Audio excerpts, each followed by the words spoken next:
श्री स्वामी समर्थ. स्वामी महाराज तुमच्या सर्व चांगल्या इच्छा पूर्ण करो ही स्वामींच्या चरणी प्रार्थना करते आणि आजच्या या नवीन व्हिडिओला सुरुवात करते.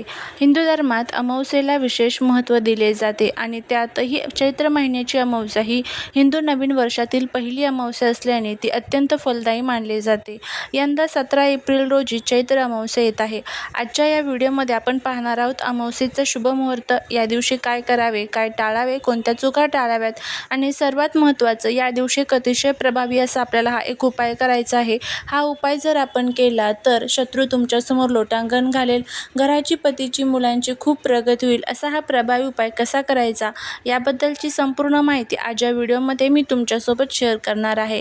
त्यामुळे व्हिडिओ हा स्किप न करता शेवटपर्यंत नक्की पहा. चॅनलवरती नवीन असाल तर चॅनलवरती सबस्क्राईब करा आणि असेच माहितीपूर्ण नवनवीन व्हिडिओ पाहण्यासाठी बेल आयकॉनलाही प्रेस करा, म्हणजे जेव्हा कधी मी नवीन व्हिडिओ अपलोड करेल त्याचं नोटिफिकेशन सर्वात अगोदर तुम्हाला भेटेल आणि तुम्ही एक पण व्हिडिओ मिस करणार नाही.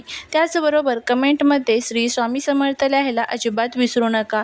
चैत्र महिन्याच्या कृष्ण पक्षातील अमावस्येला चैत्र अमावस्या म्हणतात. यंदा ही तिथी 17 एप्रिल रोजी येत आहे. या दिवशी सकाळी लवकर उठून पवित्र नदीत स्नान करणे किंवा घरीच अंघोळीच्या पाण्यात थोडे गंगाजल टाकून स्नान करणे अत्यंत शुभ मानले जाते. चैत्र अमावस्या ही पितृदोषातून मुक्ती मिळवण्यासाठी सर्वात उत्तम मानली जाते. या दिवशी आपल्या पूर्वजांच्या नावाने तर्पण किंवा श्राद्ध केल्यास त्यांचे आशीर्वाद मिळतात आणि घरातील कलह दूर होतात. या दिवशी गरिबांना अन्न, वस्त्र किंवा काळे तीळ दान करणे खूप पुण्यकारक मानले जाते. अमावस्येला पिंपळाच्या झाडात विष्णू आणि लक्ष्मीचा वास असतो असे मानले जाते. त्यामुळे संध्याकाळी पिंपळाच्या झाडापाशी तेलाचा दिवा नक्की लावावा. जर तुमच्या कामात वारंवार अडथळे येत असतील तर या अमावस्येला हे उपाय नक्की करा. माशांना पिठाच्या गोळ्या खाऊ घालल्याने धनप्राप्तीचे मार्ग मोकळे होतात.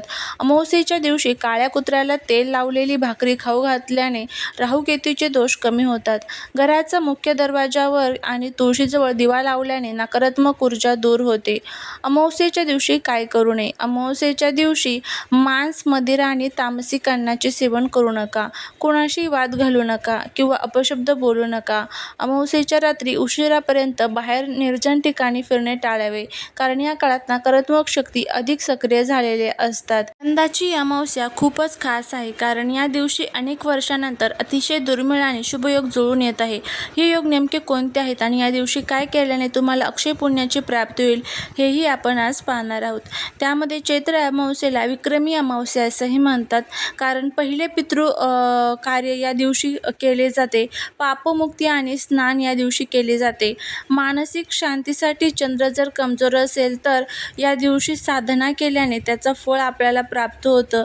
या दिवशी सर्वार्थ सिद्धी योग, अमृत सिद्धी योग, प्रीती योग, हर्षण योग यासारखे योग तयार झालेले आहे.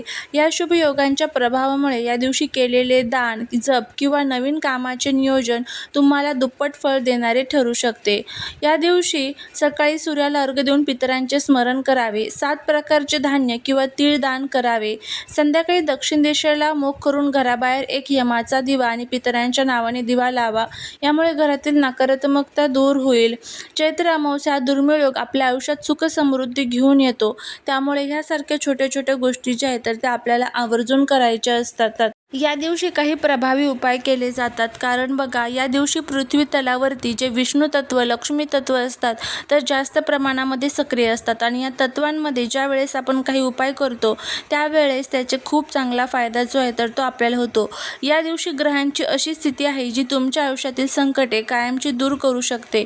तुमच्या आयुष्यात गुप्त शत्रूंचा त्रास वाढला आहे, तुमच्या मुलांच्या प्रगतीत अडथळे येत आहेत, तर आजचा हा व्हिडिओ तुमच्यासाठी अत्यंत महत्त्वाचा असणार आहे. आज मी तुम्हाला एका अशा पवित्र झाडाबद्दल सांगणार आहे ज्याला या दिवशी केवळ स्पर्श केल्याने आणि एक छोटा मंत्र म्हटल्याने तुमचे नशीब पालटू शकते. त्या झाडाचे नाव मी सांगणार आहे, त्यामुळे व्हिडिओ हा स्किप न करता शेवटपर्यंत नक्की बघा. शास्त्रानुसार अमावस्येच्या दिवशी काही विशिष्ट वनस्पतींमध्ये दैवी शक्तींचा संचार असतो. जेव्हा आपण श्रद्धेने या झाडांची पूजा करतो तेव्हा तुमच्या प्रगतीवर जळणारे लोक किंवा तुमचे नुकसान करू पाहणारे शत्रू स्वतःहून नमते घेतील अभ्यासात एकाग्रता वाढते, करिअरमधील अडथळे दूर होणे आणि मुलांचे आरोग्य सुधारण्यासाठी या झाडाचे आशीर्वाद खूप फलदायी ठरत असतात. घरामध्ये असलेली नकारात्मक ऊर्जा नष्ट होऊन लक्ष्मीचा वास वाढतो. तर नेमका उपाय काय करायचा आहे ते आपण बघूया.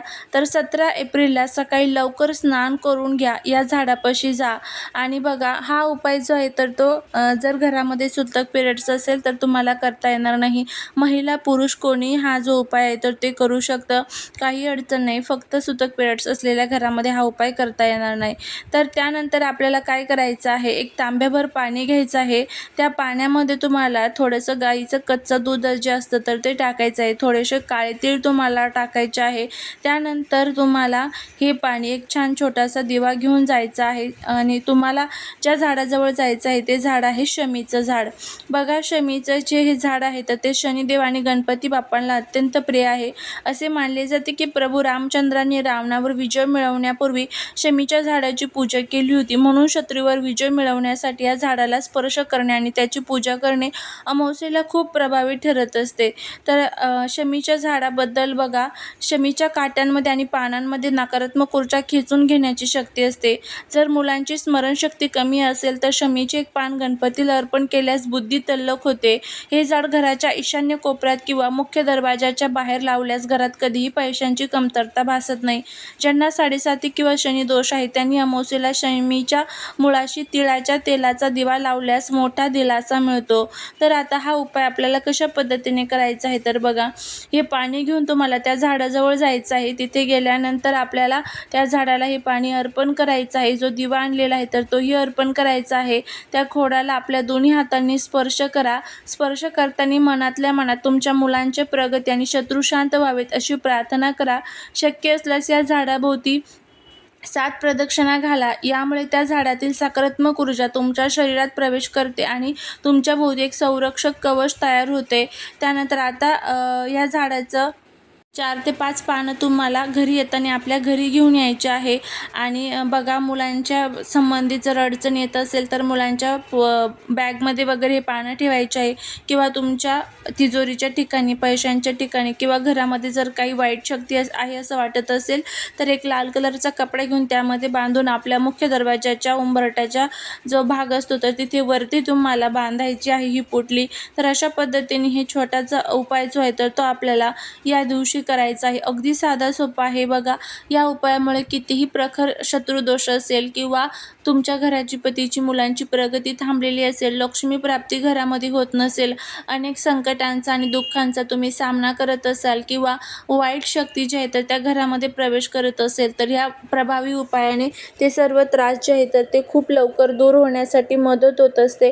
तर नक्की तुम्ही हा उपाय करून बघा. तुम्हाला याचा खूप चांगला फायदा जो आहे तर तो बघायला मिळेल. श्रद्धेने करा आणि बघा त्याचा किती चांगला फायदा होतो.